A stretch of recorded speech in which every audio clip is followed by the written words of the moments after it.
नमस्कार, जोहार। मेरा नाम है अवंतिका और आप देख रहे हैं the fourth pillar dot news. आगामी लोकसभा चुनाव को लेकर राजनीतिक पार्टियों में हलचल तेज हो गई है। खासकर झारखंड फतह को लेकर सभी पार्टियों में अलग ऊर्जा देखी जा रही। हालांकि इसका कारण झारखंड में आगामी विधानसभा के चुनाव भी हैं, जहां एक ओर झारखंड में अपनी 11 लोकसभा सीटों को बचाए रखने के लिए भाजपा महाजनसंपर्क अभियान और संकल्प यात्रा से लोगों के बीच अपनी पकड़ बना रही है, वहीं अब कांग्रेस भी इस रेस में शामिल हो गई है।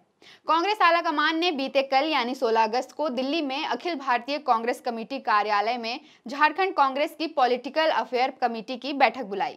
इस बैठक में कांग्रेस राष्ट्रीय अध्यक्ष मल्लिकार्जुन खड़गे, राहुल गांधी, प्रियंका गांधी, केसी वेणुगोपाल और कांग्रेस प्रदेश प्रभारी अविनाश पांडे मौजूद थे। और प्रदेश कांग्रेस की ओर से प्रदेश अध्यक्ष राजेश ठाकुर, झारखंड कैबिनेट के वित्त मंत्री डॉक्टर रामेश्वर उरांव, ग्रामीण विकास मंत्री आलमगीर आलम, स्वास्थ्य मंत्री बन्ना गुप्ता, कृषि मंत्री बादल पत्रलेख, इनके साथ प्रदेश कार्यकारी अध्यक्ष बंधु तिर्की, शहजादा अनवर, गीता कोड़ा, जलेश्वर महतो और प्रदीप यादव, संजय पासवान सहित पॉलिटिकल अफेयर कमेटी के सभी 20 सदस्य शामिल थे।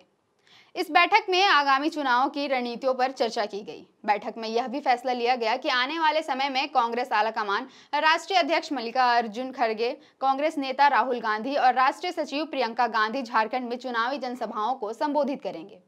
हर लोकसभा सीट पर एक वरिष्ठ नेता को जिम्मेदारी सौंपी जाएगी। इस बैठक के बाद प्रदेश कांग्रेस प्रभारी अविनाश पांडे ने कहा कि इस बार कांग्रेस झारखंड में 9 सीटों पर चुनाव लड़ेगी। राज्य की सभी लोकसभा सीटों पर इंडिया गठबंधन का परचम लहराएगा। भाजपा को हराने के लिए इंडिया गठबंधन के सभी घटक दलों के साथ समन्वय बनाकर चुनाव लड़ा जाएगा। कांग्रेस के 9 सीटों का फॉर्मूला समझिए। बैठक में कांग्रेस ने तय किया कि झारखंड में कांग्रेस 14 में से 9 सीटों पर चुनाव लड़ेगी। इसके पीछे का कारण यह है कि बैठक में यह भी तय हुआ कि पिछले लोकसभा चुनाव में कांग्रेस या गठबंधन के प्रत्याशी जिस सीट पर पहले या दूसरे नंबर पे थे, वे सभी सीटों पर संबंधित पार्टी ही चुनाव लड़ेगी। चूंकि 2019 के चुनाव में कांग्रेस ने झारखंड में चाईबासा सीट जीती थी, जबकि खूंटी, चतरा, धनबाद, रांची, लोहरदगा और हजारीबाग में दूसरे नंबर पर थी, इसलिए इन 7 सीटों पर तो कांग्रेस चुनाव लड़ेगी ही। इसके अलावा गोड्डा और कोडरमा की सीट झारखंड विकास मोर्चा को दी गई थी, लेकिन अब इन दोनों सीटों पर कांग्रेस दावा कर रही है, यानी कुल मिलाकर 9 सीटों पर चुनाव लड़ेगी। वहीं बाकी 5 सीटों की बात करें तो पिछली चुनाव में जेएमएम ने राजमहल सीट पर अपनी जीत दर्ज की थी और 3 सीटों दुमका, गिरिडीह और जमशेदपुर में दूसरे स्थान पर थी, तो इन सीटों पर जेएमएम अपना प्रत्याशी उतारेगी। वहीं पलामू में राजद प्रत्याशी दूसरे स्थान पर थे। इस आधार पर कांग्रेस ने 4 सीटें झामुमो के लिए और 1 सीट राजद के लिए छोड़ी है।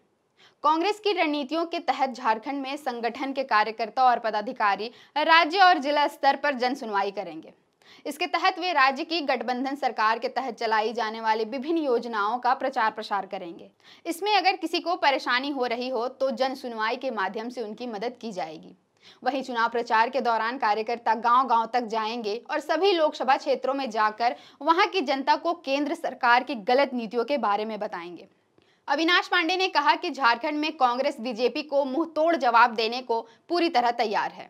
फिलहाल के लिए इतना ही। देखते रहे the fourth pillar dot news.